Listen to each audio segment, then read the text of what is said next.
Alright, solo raid time. Stormbringer this time around seems a pain in the butt for many people, and with due reason.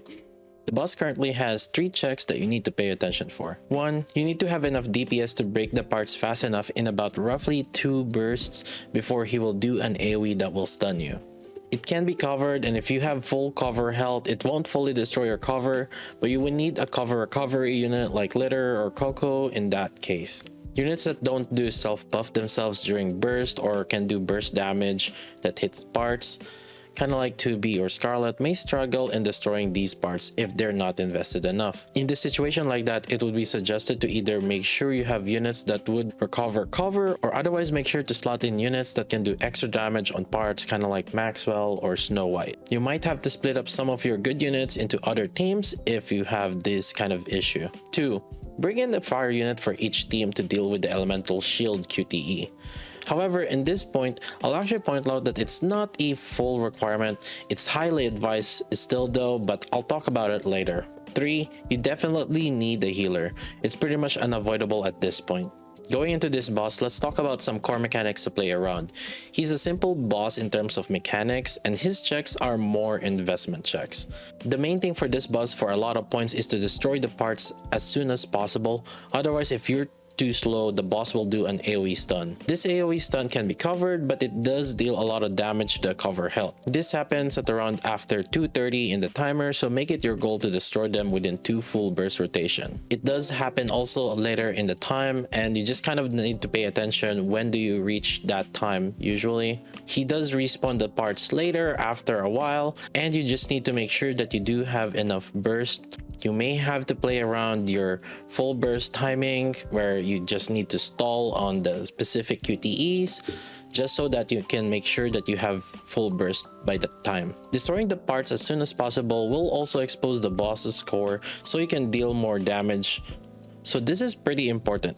When the boss's core is exposed, piercing units can also deal double damage, and because of this, pierce units is one of the more recommended DPSs like Alice, Red Hood, and Maxwell. Next, there's 2 QTEs that you have to pay attention to. One is the Windshield QTE and the other is the V-Shape QTE. The Windshield QTE requires you to fire units to deal with.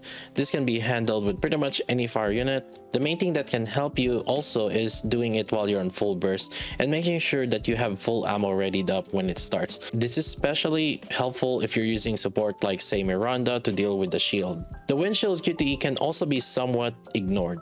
Failing the QTE doesn't one-shot the entire team, however it does heavy damage while the shield is up. Furthermore, when failing the QTE shield, there is a chance that Stormbringer will do a one-shot on one unit. So in a sense, if you cannot build a team with fire unit, there's alternative. The main downside is also requiring a good sustain or 2 to help yourself keep topped up. And another downside is also there's a good time portion of the fight where you're spent dealing no damage. You could also take advantage of Rapunzel or Christmas Anne to revive the dead unit. Now the other QTE is the V-Shape QTE. I'll just refer to this as the V-Shape QTE, but make sure to just not fail this one though, because it's pretty much a team wipe and the run pretty much ends if you do fail this. The V-Shape QTE can be delayed as much as possible to borrow some time for your units to heal yourself back up, or to skip some mechanics at the end of the fight for the teams that don't really have enough sustain or cover recovery.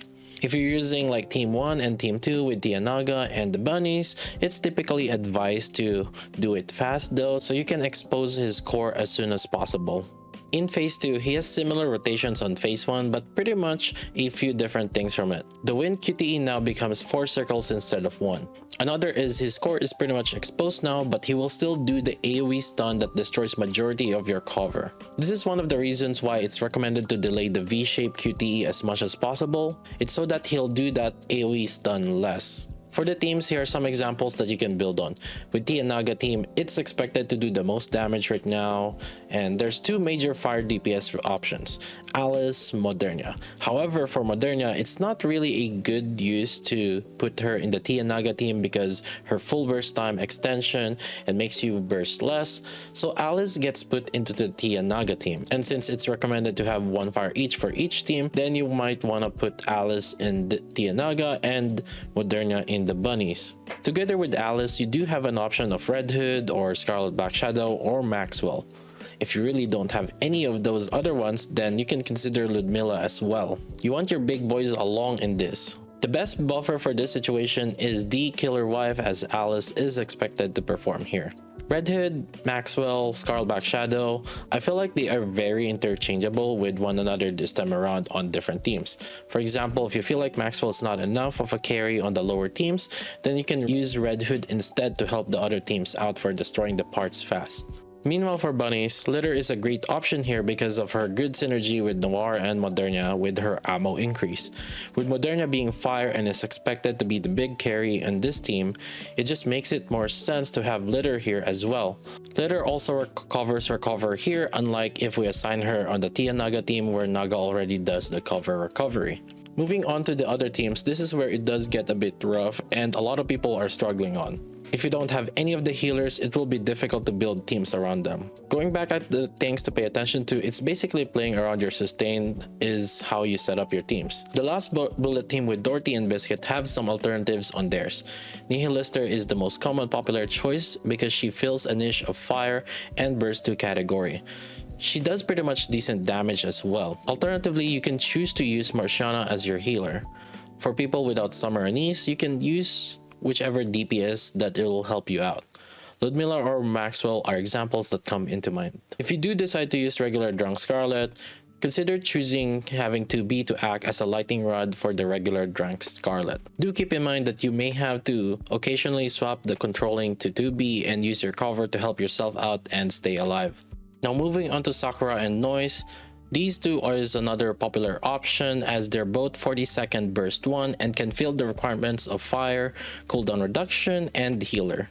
Another thing with this team is that taunt with Noise so that you can actually take advantage of your guillotine or Scarlet here if you don't have 2B to tank some damage for them. Part of the issue with guillotine and Scarlet is they constantly get their HP low due to attacking, so another unit to tank the damage for them is much appreciated, like 2B or Noise.